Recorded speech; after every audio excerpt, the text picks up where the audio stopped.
To me, deploying a CSP is kind of like 50% of the value. You're getting that defensive measure, you're getting the blocking action. But if you as the host don't know that the client is constantly stepping in and taking defensive measures, you can't go fix the actual underlying problem.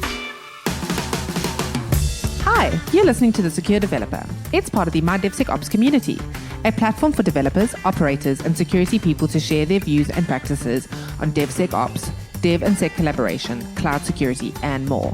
Check out mydevsecops.io to join the community and find other great resources. This podcast is sponsored by Snyk. Snyk is a dev-first security company helping companies fix vulnerabilities in open source components and containers without slowing down development. To learn more, visit snyk.io. On today's episode, Guy Podjarny, president and co-founder of Snyk, talks to Scott Helme.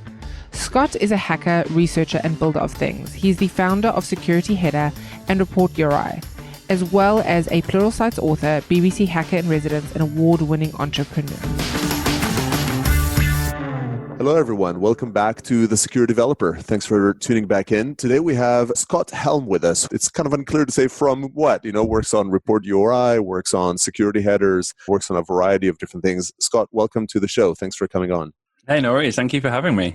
So Scott, we're going to talk front-end security and security practices today. We'll sort of dig into things that are a little bit more sort of subject matter than maybe some episodes where we dig into security organizations or structures. But before we dig into those areas, tell us a little bit about yourself. What is it that you do and how you got into security? I guess I got into security just through interest. So my history, I did software engineering at university. I've been into computers forever, so I've always been kind of a bit of a tech geek. Did software engineering at university. Graduated in 2008 in the middle of a financial crisis, so job hunting didn't go well when I graduated. I went into tech support originally, so graduated through first, second, third line tech support. And then I actually moved into quality assurance. So I went to be a junior QA, originally working on more the hardware side of things. So actual physical hardware device QA, so electrical safety, environmental, things like that. Then I moved into software QA, which was a bit more of an interesting field for me. Pushed all the way through the ranks, did a few different roles there, eventually moved into automated software QA. So then I was really hooking my degree in software engineering with my interest in QA, which is kind of like the interest in breaking stuff. Testing if things work, what happens if we press this button 47 times, kind of that inner destructive child in me, I think, was really happy. And eventually in the automated testing roles, back then security was just becoming a bigger and bigger thing. And I just started reading a few blogs online, and it was like, hey, if I type in like these special characters into the field in our application, it just explodes and it's like some security issue. And I was just like, wow, this is really cool. You can do really bad stuff with just some small bits of knowledge. And I started integrating security tests into our, what was at the time, just like a functional and regression testing suite. Then I just kind of opened Pandora's box. I just found myself engrossed in reading blogs, watching videos, and it's so fascinating. And I started finding issues in things around me, like tools or products, or the biggest one that I did back in kind of like 2013, which made really big headlines and got me into the security game officially, was my home router. It's got like a web interface and you can log in and change the Wi-Fi name and stuff. And I found some really critical security issues in it, tried to tell the company, it went horribly wrong. It made like national headlines here in the UK. And then a pen testing firm approached me. And they were like, hey, you're doing this stuff in your spare time. You should come get paid for this. And I was like, wow, getting paid for my hobby, that sounds like a great idea. And for anyone listening, that's the best way to ruin a hobby, is to start doing it as a job. And then, just pen testing. Pen testing was great and it was good fun and it pays well. But it was just like, why are we building products and testing the security stuff at the end? This just seems really daft, because someone would spend 18 months building a product and then I would come in and just kind of like bulldoze it. And I felt awful because it's like, no, go back to the beginning. This is terrible.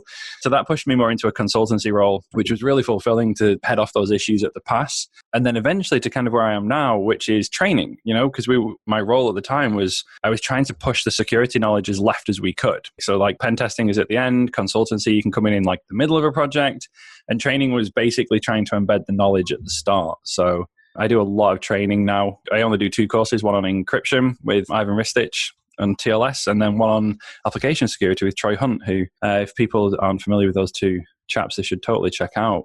And that's pretty much where I am now, really. So that's from the start to the end of Scott. I love the path. Different guests on the show, kind of have traveled different journeys. I don't think I've had anybody sort of, do it through overly publicized hack of some sort of existing systems. I like the QA analogy as well, of just like understanding that, you're trying to find flaws and building up from there. Definitely relates to why you find these problems at the end, when you can kind of help avoid them in the first place. So Scott, we'll talk about sort of, broader security practices or what you should do. But one of the areas, you mentioned a couple here of application security or encryption, but really a lot of them revolve around front-end security or sort of securing your website's interface to the world and the page that is in the browser. How do you see front-end security fit into the broader picture? Do you feel people care about it less? They care about it more? What do you find when you talk to people about their TLS cipher suites or needing to protect in the browser? Are they conscious of these risks? Has there been change over the last few years?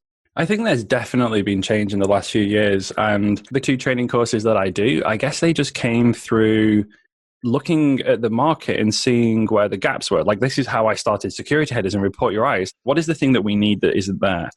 And that's what got me really heavily involved in the TLS training course, because as we all know, HTTPS on websites over the last few years has become, so it's not become important. It was important before. I think the correct thing to say is probably people are realizing how important it now is. And we've had huge pushes from the browser vendors in changing their UI. Search engines now prioritize encrypted pages. I think finally 2020 is the year where we can say all websites need to be HTTPS now. And we have the tooling in place to actually realistically make that statement, right?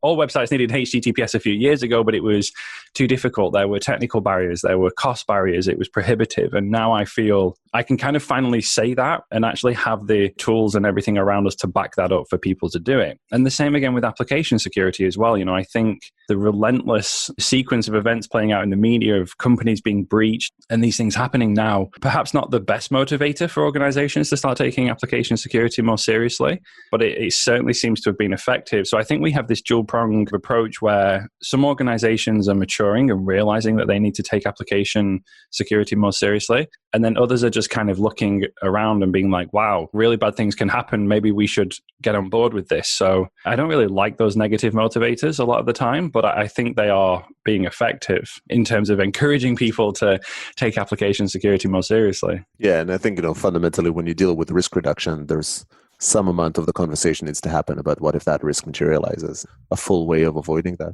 You talk about application security, but different people, unfortunately, that definition is not as consistent on it. What do you capture under the scope of application security? I guess that's a fair point, actually, because even my experiences more recently are largely focused around the web front end. So we mentioned Report Your Eyes Security Headers, which I guess are very indicative of where my interests lie at the moment, because I've followed through with those 2 projects for the last few years. So maybe tell us a little bit about Report Your Eye and Security Headers, because I don't think everybody... Oh, sure. Okay, yeah. So I'll start with security headers because that came first. So there's a heap of different HTTP response headers that have been standardized and allow an application to control security features in the client, in the browser. So we have one of the most common attacks people may have heard of is something like cross-site scripting, where you inadvertently end up with JavaScript in the page that shouldn't be there. And headers like content security policy allow you to declare a whitelist of content that should be on your page, and therefore also obviously content that shouldn't be on your page. So if the browser loads your page and there's a script tag there, the browser would just normally just execute the script tag because that's what it's supposed to do. But now with the introduction of content security policy, the browser can say, okay, so this web page is only supposed to have JavaScript from these 3 locations, but there's JavaScript loading from this 4th location, not on the list. The browser would block that 4th location and block that script. And this is all controlled with a HTTP response header. And CSP is probably, looking at the data, it's certainly the most commonly used security header. So it's the kind of the easiest and the first to talk about. But there are several other response headers that control different things. Like, for example, is the page allowed to request permissions for the camera or the microphone? If we flick this over into like a privacy control now, you might say, well, we never have permissions for the camera or microphone in our application. We don't need them. So you can disable them on the page. Now, if you're loading advertisements or third-party content, that will prevent them from being a little bit naughty and devious and trying to request microphone permissions. So there's a heap of these different headers and you can control a heap of different things with them, and they're all focused on security or privacy. They're absolutely worth checking out, and security headers was just an easy way to check them out. So you can go to securityheaders.com, type in an address for a website, hit scan. It takes like 2 seconds and it gives you a quick rundown of do they have any security headers set? And then do they have them set with restrictive policies or lax policies? So there is a grading system. A lot of people look at the tool and think perhaps it's a security assessment tool, but I think it's really important to remember that first and foremost, it's an education tool to let you know these headers exist, whether you have them or not, and to give guidance on how to set them up. It's not a security assessment tool. If you scan a site and they get an F grade, it doesn't mean they're going to get hacked tomorrow. It is just for spreading this knowledge and information in an easily consumable way. That's a really good way to highlight those. People get scores that evoke all sorts of emotions. Different people, like on one hand, they sort of get a bit of a competitive vibe. You want the A, you want the A plus, and so you don't like it if you get something different, but it might actually drive you to change. That gamification is really important. It's a very powerful motivator, and I think for me, it just adds a bit of fun to it. It's like, oh, we've got to go turn on these security things or do this security stuff. And it's like, oh no, we've got to go get the A. That's like a much more positive experience to me. I agree. And it's also, even especially in the context of security, where there's oftentimes a lack of visceral response. You can't feel that risk that you've just reduced, but you can feel the score that you've just increased. Yep. So security headers highlights a whole bunch of security headers, I guess that's in the name, that you should be using with CSP at the top, but Report URI takes that to the next level. Setting a content security policy header is great. And as I mentioned, the browser will block that script and stop it from executing. It does a heap more stuff, but that's the thing people usually focus on. But if someone comes to your website and the browser, the client is taking active measures to protect the visitor, that's something that you should really want to know about. And that's where Report URI comes in. So one of the other things that a lot of these security headers can do is when the client has to step in and take preventative measures to protect the visitor, the browser can then also call back to a reporting endpoint and say, hey, here's a rundown. I loaded this page. This bad thing happened. I blocked it. And the user is safe. And the browser can dispatch that report to a nominated endpoint. And this is what Report URI does. So you sign up for an account. Most people can just kind of like run on the free tier. And then you can nominate us as your reporting endpoint. So if the client comes to your website and it's taking these defensive measures, it's blocking hostile JavaScript or whatever it may be, it will dispatch a report to us. It's just a nicely formatted JSON payload, which we ingest, and then we produce graphs and dashboards and reports on what's happening. So I'm saying reporting is really important when I'm here running a reporting service, but this is why I founded the company. And this is why I started it, because to me, deploying a CSP is kind of like 50% of the value. You're getting that defensive measure. You're getting the blocking action. But if you as the host don't know that the client is constantly stepping in and taking defensive measures, you can't go fix the actual underlying problem. And this is where I think there's kind of like a shortfall looking at CSP. It's like, okay, yeah, the JavaScript's been blocked. Awesome. We're good. And it's like, well, no, you kind of need to know that's happening and then go and figure out how did the JavaScript get in the page. That's step 2. That's the other 50%. And you can't do that without reporting. So what you actually want to do is use the CSP as a stopgap whilst you identify how did the JavaScript get on the page and fix the underlying cause. So for me, that's kind of like the whole value proposition is the blocking is a temporary measure until you fix the underlying application issue. So I did start Report UI, gosh, it was like 6 years ago now. And I saw these features being standardized in the browser and that this could be done. And I was like, this is amazing. I want it for my application. So I hit Google, I looked around, and I spent like 10 minutes on Google. And I was like, I can't find a website that does this. It's like if you spend 10 minutes looking for something on Google and don't find it, it doesn't exist. So I built one. There and then I was like, well, I'm just going to build one for myself. And then eventually I launched it into a company, opened it up. On average, we're processing about 64,000 CSP reports a second at the minute, which puts us in the 13 plus billion CSP reports a month. So it kind of turned around really quickly. And it's really good when we hear people say, oh, wow, we saw a sudden spike in reports today. And sometimes they're really, they're not attacks, right? It was like one company recently that we work with was like, oh, we pushed a new style sheet into production and we're loading it from a different third-party location. And obviously it got blocked because that new third-party location for style sheets wasn't whitelisted. But, it just goes to show that is a piece of content that apparently shouldn't have been there. And we got notified about that almost immediately. We knew there was a problem. And it's like, okay, yeah, this is just a simple case of adding a new location to the whitelist. But that could have just as easily been a bad piece of location, style sheet or something. It is really cool to see these controls that exist where you can know exactly what's going on with your site in the browser. And it's information that I still, to this day, haven't seen that you can get any other way. This is a piece of telemetry that, and just to be clear, I'm not saying we're the only reporting service that does this now, but I just mean these mechanisms themselves, like content security policy. There's no other way to get that telemetry from the browser, and it's really useful. Typically, we don't discuss tools as much on the show, but I think the reason I find this really interesting is there's indeed this lack of awareness. There's a lot of evolution. There's been sort of significant new capabilities added to the browsers, not only added to the browsers, but also permeated through different browsers. So now they're actually usable, because that's a challenge oftentimes in browser land, where if too small a portion of your clients actually get affected there, then you don't necessarily reap the benefits. But then the next iteration is that people need to understand those problems.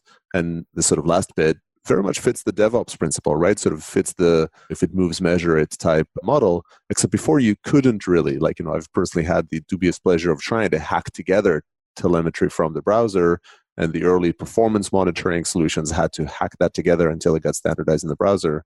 But these are probably the most substantial security-oriented monitoring tools almost, that are available in the browser. Is that a reasonable statement? Yeah, a couple of things there. So the support thing, you're absolutely right. There's probably a couple of things that we can clarify for people is, number one, the support now is fantastic. As you say, it's pretty much across all of the mainstream clients, and also going back quite a few years as well.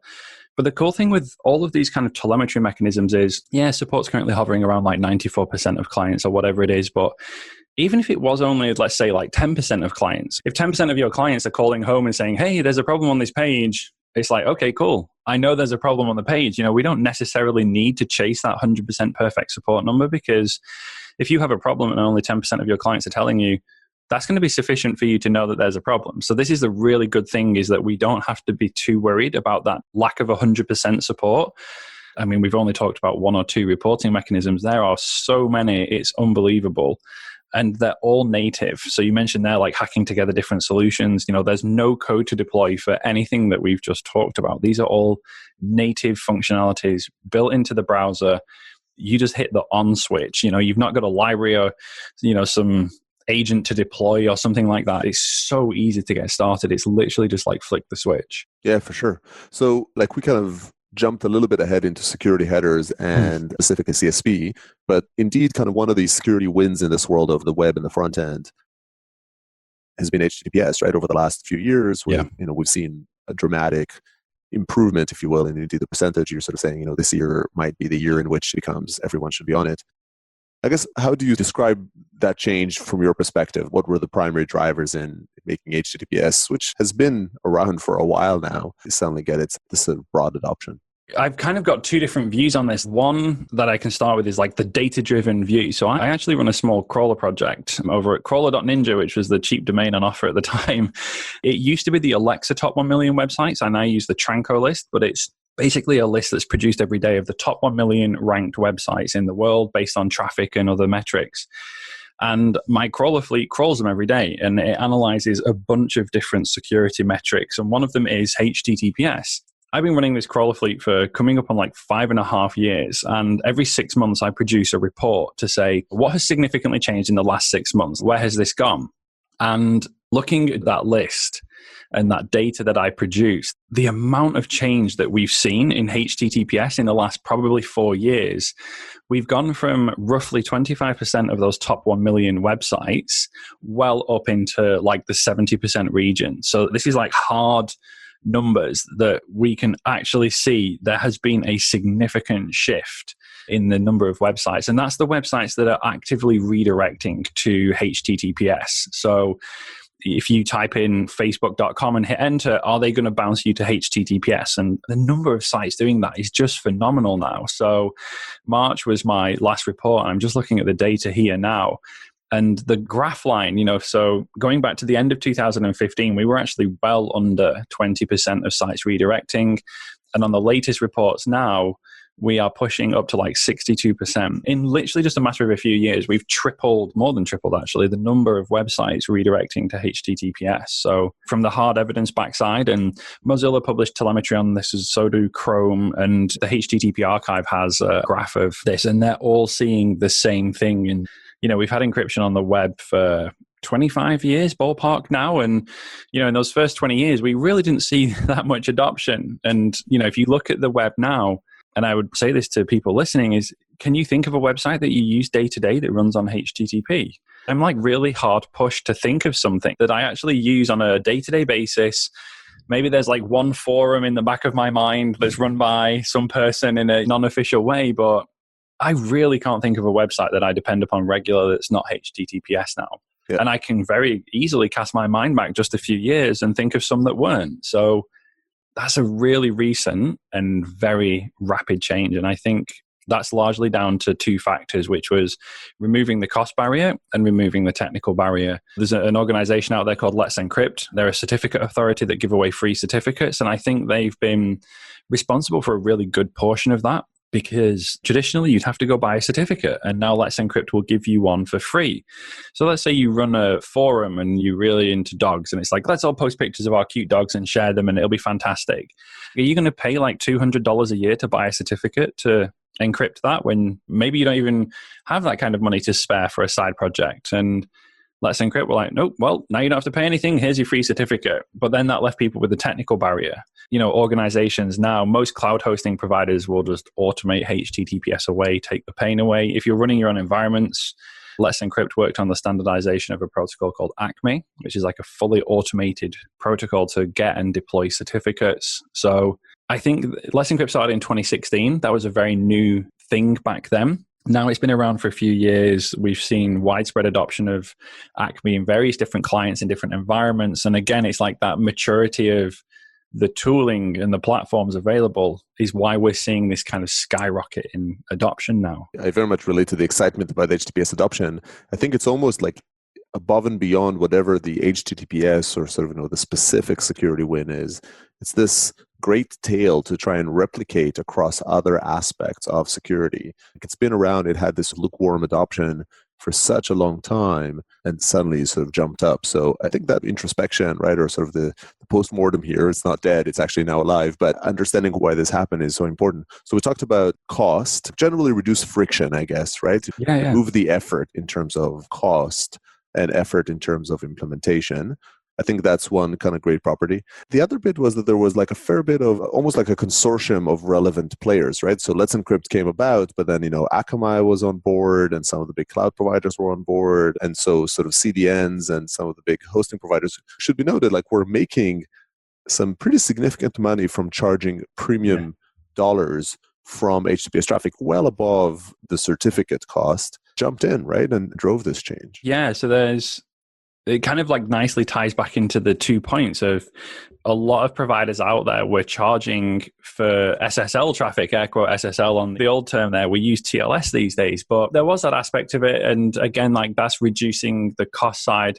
If we go back a few more years, the reason that they were charging for it was that there was that complexity, there was that cost that they were bearing, and also the performance of encrypted traffic was probably a factor for them if we go back a few more years. So, there was a genuine argument that could be made that this was quite expensive, this was quite technical, and there is an extra overhead. But I think one of the other really good things that we've seen is that, especially in TLS version 1.2 that came out in 2008 and version 1.3 came out in 2018, they were both so heavily focused on improving the performance of the encryption.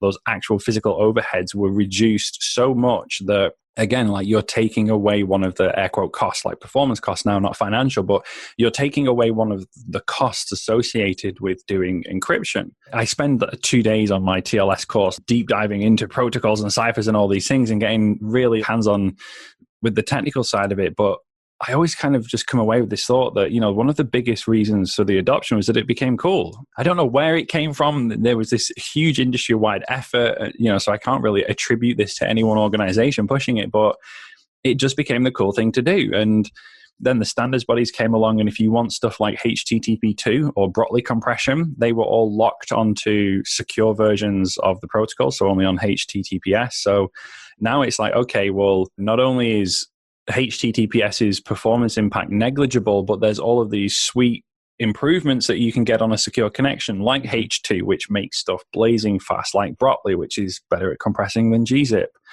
Other features like the geolocation API a few years ago was locked and removed away from HTTP onto HTTPS. That one, there's a really sound argument, right? It's like, I'm sending my long to 6 decimal points over the network. Like, okay, that should be secure.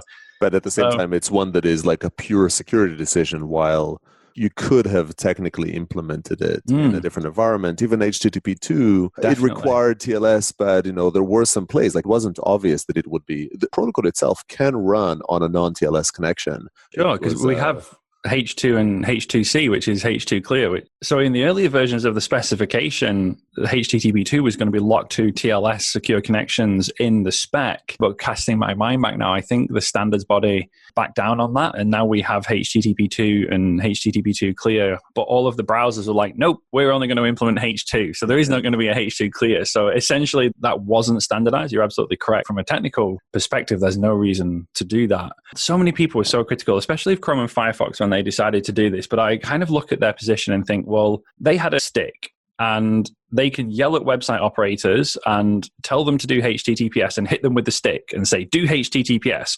They could take a carrot and dangle it on the end of the stick and say, ooh, look at this nice thing that you could get over on the secure side of the web.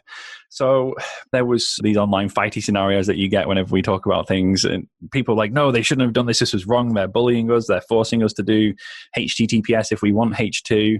But then, I look at it sometimes and think, but that was such a fantastic encouragement, right? Now there's a reward for your effort of deploying HTTPS, and that's a really good encouragement. So I think it was the right decision. There was a lot of disagreement around that, but I'm happy with the way that played out. I'm with you on that camp. Both I remember the disagreement. I was, sort of secure at Akamai at the time. I think it's also the right move. It is a principled move that is not that dissimilar to sort of PCI or other sort of regulations. I think PCI is maybe a decent analogy because it's a commercial entity versus a government, that is saying, to manage risk. But it was the browsers picking up and saying, we share the responsibility. It's a shared responsibility model here. We want to encourage you to move to this other world. So, we're going to make these non-essentials only work on secure connections. How many of the new cool browser features are locked to HTTPS now? Yeah, we saw things like geolocation be flipped over because that existed in a HTTP world. But now, if you want to do anything cool in the browser, all of these new powerful APIs and local storage and everything service work, you've got to start in HTTPS land. So I just think now we're kind of over that hump, and we'll probably never have that argument of like H2 clear or not again, because I feel like we've pushed over the top of the hill, and any new features that get introduced now are just going to automatically be available on a secure context only. So hopefully we won't have to have this call again in a year and talk about that. So we're celebrating this sort of great security win, right? And we talked about HTTPS, which probably has the most adoption. And we've got sort of CSP as maybe the second adoption to certain level degrees, and then security headers, not at all the same order of magnitude, probably, right, at the moment. And we talked about how the industry has kind of helped. It is a security win, right? Like technology and reducing the cost, reducing the effort, giving a carrot, into why you're doing it and making it cool, which goes alongside them, which is really interesting, like making it the social motion. One bit that I think is still a little bit murky is ownership. So we talk about all these 3 areas, and it generally a rise in front-end security awareness, if we call it that. Who do you see in the organization engaging with security controls? Is it the application security team that's coming along and saying, you need to have the security header?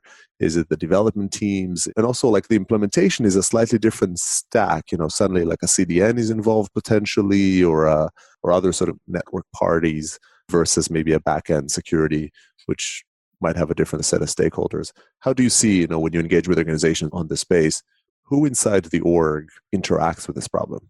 There's probably 2 really defining metrics here that I see. And if we have the size of the organization on the x-axis, I work with organizations down in like the tens of people all the way up to the thousands of people. And then on the y-axis, we have, I want to say, the legacy of the orgs. They're running large financial institutions on a lot more legacy, not just infrastructure, but process as well.